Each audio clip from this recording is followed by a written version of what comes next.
ያው በዚህ 2 ቀን ጠፍቻለሁ። ያው ጠፍቻለሁ ማለት ይቻላል። የጠፋሁበት ደግሞ ምክንያቱ ምንድነው? በምን ምክንያት ነው የጠፋሁት የሚለውን ይዤላችሁ መጥቻለሁ። ሀባይብ ያው ትላንትና ከትላንት ወዳ ኤምባሲ ነው ያልኩት። 2 ቀን ለዛ ነው ማለት ነው እና የጠፋሁት ሀባይብ እና እስቲ ስለ ኤምባሲው አንዳንድ መረጃ እነግራችኋለሁ።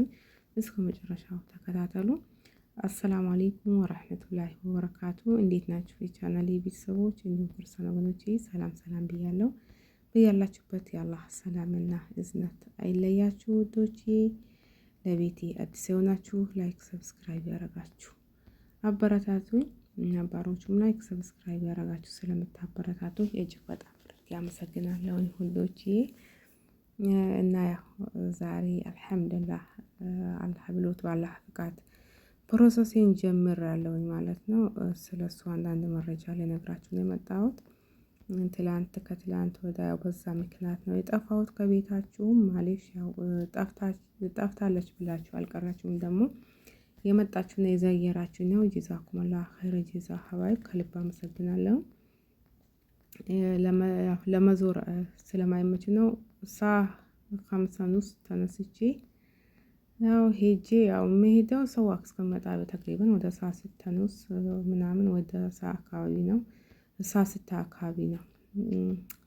ትላንት ከትላንት ወዳ እንደዛ ሄጄ መች መጣሁ መግሪብ ማለት ነው። ዛሬ ደግሞ ትላንት ደግሞ ያው ወደ 10 አካባቢ መጣሁ ማለት ነው።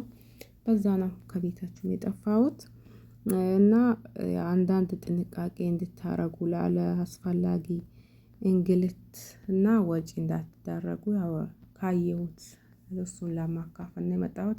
በጣም አፌ ራሱ ተንተባትቧል ማለት ነው። መረጃውን ብቻ አድምጡ እንጂ እኔን እንዳትከታተሉ። እንቅልፍ ነው የ2 ቀን እንቅልፍ ሊደፋኝ ነው ማለት ነው። ሀቂቃ አንዳንዴ ያው ለአማት ሞላ አዱንያ ራሳችንን እንጎዳለን። ስራ አጠናቅቄ ወጥቼ ኢጃዛ ቤት ሆኜ ነበር መጀመሪያ የነበረብኝ ማለት ነው። ቀን ያልሰራው ስራ ማታ መጥቼ የግዴታ በቃ እንደ ቀኑ መስራት አለብኝ። የሚቀር ነገር የለም ማለት ነው። ያው ራሴን አደከመኝ። እንደዚህ ዛህማ እንደዚህ ድካም ይኖራል ብዬ አላሰብኩኝም። የዛሬ 1 ወር ከምናምን ሄጄ ነበረ። የዛኔ እንደዚህ አልነበረም። እንደዚህ ዛህማ እንደዚህ እንትን የሚል ነገር ምንም የለውም ነበር። ቢያንስ እስከ ዙሁር ጨርሳችሁ መምጣት ትችሉ ነበር ማለት ነው። አልሐምዱሊላህ አላ ኩል ሀል እና 2 ቀን ሄጄ የቆየሁበት ምክንያት ምንድነው? በጣም ዛህማ ማለት ነው። በጣም በወረፋ ምክንያት ነው። ያው ከትላንት ወዳ ሄጄ ይሄን ቪዲዮ ያው ለነገ አይደል የምለቀው። ከትላንት ወዳ ነው የሚባለው።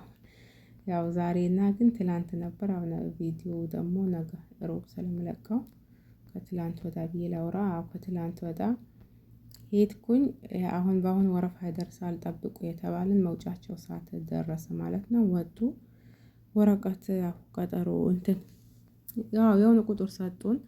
ነገ ተመለሱ አሉን ማለት ነው። እንደገና ያው ዛሬ ተመልሼ ሄድኩ። ትላንት ተመልሼ ሄድኩኝና ያው አልሐምዱሊላህ ተመዘገብኩኝ። እና ማወቅ ያለባችሁ ሀባይብ ይሄ አሁን ባለማወቄ ነው 2 ቀን እንዲህ የተንከራተትኩት እንጂ ባቅ እንዲህ አልንከራተትም። አሁን እንትን አሰራራቸው ፌስቡክ ላይ የሪያድ የኢትዮጵያ ኤምባሲ ሪያድ የኢትዮጵያ ኤምባሲ ብላችኋል። እንደዛ ነው መሰለኝ ስሙ። እስቲ ቆይ ትክክለኛውን አሁን በስልኩ በራሱ ስለምቀርጽ ነው። ብቻ እንደዛ ነው ይመጣላችኋል። ፎሎ ታደርጋላችሁ ፌስቡክ ላይ እዛ የሚለቀቅ ሊንክ አለ ማለት ነው። ሊንኩ ላይ ገብታችሁ ፎርሙን ትሞላላችሁ። ያው ይጠይቃችኋል ልጅ አለባችሁ ወይ? ስንት ልጅ ነው? ብቻችሁ ነው ወይ? ስልክ ቁጥር ለመቼ ነው ቀጠሮ የምትፈልጉት? በቃ እያንዳንዱ ብቻ ሊንኩን ስትነኩ ሊንኩ ላይ ይመጣላችኋል ማለት ነው። ከዛ እዛ የመጣላችሁ ለመቼ ቀጠሮ አሳዛችሁ ስትሄዱ ተራ ቁጥራችሁ ስንት ነው የእናንተ ያን ተራ ቁጥራችሁን ይዛችሁ ትሄዳላችሁ። እንደዚህ አትንከራተቱም ማለት ነው። ያው በቀጠሯችሁ ነው። ለዚህ ቀን ተብላችሁ በዛ ቀን ትሄዳላችሁ። ተመዝግባችሁ ትመጣላችሁ ማለት ነው። ቀጠሮ ማታሲዙ ከሆነ ነው እንደዚህ እንትን ነው ያው እንደዛ ያረጉት። በጣም ዛህማ ስለበዛ ነው። አሁን ረመዳኑ ስለቀረበ ሰው ያው ለረመዳኑ ልግባ ብሎ ነው መሰለኝ አላውቅም። ሰልፉ ሰልፍ አይደለም እና በባስም እንትን በታክሲም ሄዳችሁ በቤት ሰዋክም ሄዳችሁ ወደ ውስጥ ደግሞ ለመግባት ከልክለዋል። አሁን በፊት የገባ ነበር እስከ በር ነበር የሚገባው ማለት ነው። በተለይ በሰዋክ ከሄዳችሁ ያው አሁንም ከረፈደ በኋላ ካስገቡ አላቅም። ያው ጠዋት እስከ ዙሁር ባለው እኔ አላየሁም አያስገቡ ማለት ነው። በሰዋክም ብትሄዱ አሁን ፓርኪንግ ላይ የፓርኪንግ እናንተ ናችሁ የምትከፍሉት። አኪዳ ሰዋኮቹ አይከፍሉም። በፊት ከጠዋት እስከ ማታ ለምን አይቆምም? የፈለገበት ሰዓት የፓርኪንግ 15 ሪያል ነበር የሚቆጥረው። አሁን ግን በሰዓት ነው በቆመበት ልክ ነው የፓርኪንግ የሚከፍለው ማለት ነው ሰዋክ። ስለዛ አይገባም ሰዋክ ታክሲም አይገባም። እስከ ውስጥ በእንትን ነው በባስ ነው የምትሄዱት። የባስ 5 ብር ከፍላችሁ ልስባሴ የምታወጡ ደግሞ የልስባሴ 450 ሪያል ነው። ምናልባት ያው ብር እጃችሁ ላይ ሳትይዙ እንዳትሄዱ ከቤት ስትወጡ በቃ ወጪ ነው። ፓስፖርት ያላችሁ ደግሞ ልስባሴ እንዳታወጡ። አንዳንድ ልጆች አሁን ፓስፖርት ኖሯቸው ልስባሴ የሚያወጡ አሉ ባለማወቅ ማለት ነው። በልስባሴ ብቻ የሚገባ የሚመስላቸው አሉ። የፓስፖርቱ ጊዜው ካላለቀ ፓስፖርቱ አገልግሎቱ ካላለቀ ዓመተ ምህረቱ ማለት ነው።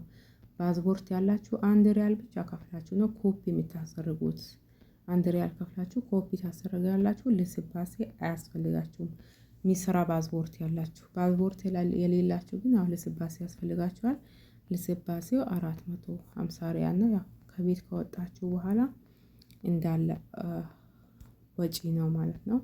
ለመሄድ ደግሞ እርግጠኛ ሳትሆኑ ወስናችሁ አዎ እገባለሁ ሳትሉ ላላስፈላጊ እንግልት፣ ላላስፈላጊ ድካም፣ ላላስፈላጊ ወጪ እንዳትዳረጉ መሄዳችሁን በቃ እርግጠኛ ስትሆኑ ብቻ አዎ እገባለሁኝ እርግጠኛ ነኝ ብላችሁ ስትሉ ፕሮሰሳችሁን ጀምሩ ማለት ነው ውዶቼ። የኛ ሰው ላይ የኛ መከራ መቼ እንደሚያልቅ አላውቅም። አልሐምዱሊላህ አላኩል ያህል በጣም ነው የሚያስጠላው። ድካም ነው ወላሂ ላኢላሀ ኢለላህ። እንዲህ ያደክማል ብልማ ስራ እንትን አጠቃላይ ወጥቼ ነበር መጀመሪያ የነበረብኝ። በጣም ጎዳኝ ማለት ነው።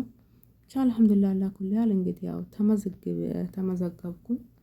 አሁን ቀጣይ መሄደው ላይ እንትን ነው ለበስማ ነው። ያው ፌስቡክ ላይ ነው የሚከታተለው ስሜን። ፌስቡክ ላይ ሲመጣ ለበስማ ሄዳለሁኝ ማለት ነው። በስማ ደግሞ ኤምባሲ ሳይሆን መለዝ ነው የምትሄዱት፣ ሌላ ቦታ ነው የበስማው።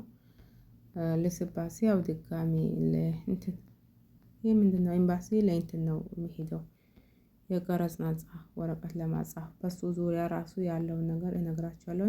ምክንያቱም አንዳችን ያወቅነው ለሌላ ስናሳውቅ ያ ሰው ጥንቃቄ ያደርግበታል ማለት ነው።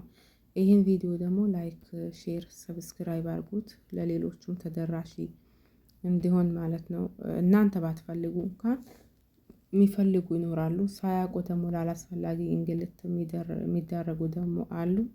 ስለዛ ማወቁን ድካሙን ራሱ ሌላው ቢቀረን ድካሙን ራሱ ማወቁ ትልቅ ነገር ነው ማለት ነው። ሀባይብ እና አላህ ሀገራችን ሰላም ያርግልን። ሁላችንም ለሀገራችን አላህ ያብቃን። እንግዲህ እስቲ ከብዙ ጊዜ ቆይታ በኋላ በአላህ ፍቃድ ኢንሻአላህ እስቲ ዘንድሮ ያው ከስደት እላቀቃለሁ ብዬ አስባለሁ። እናንተም ደግሞ በዱዓ በጸሎት እንዳትረሱኝ።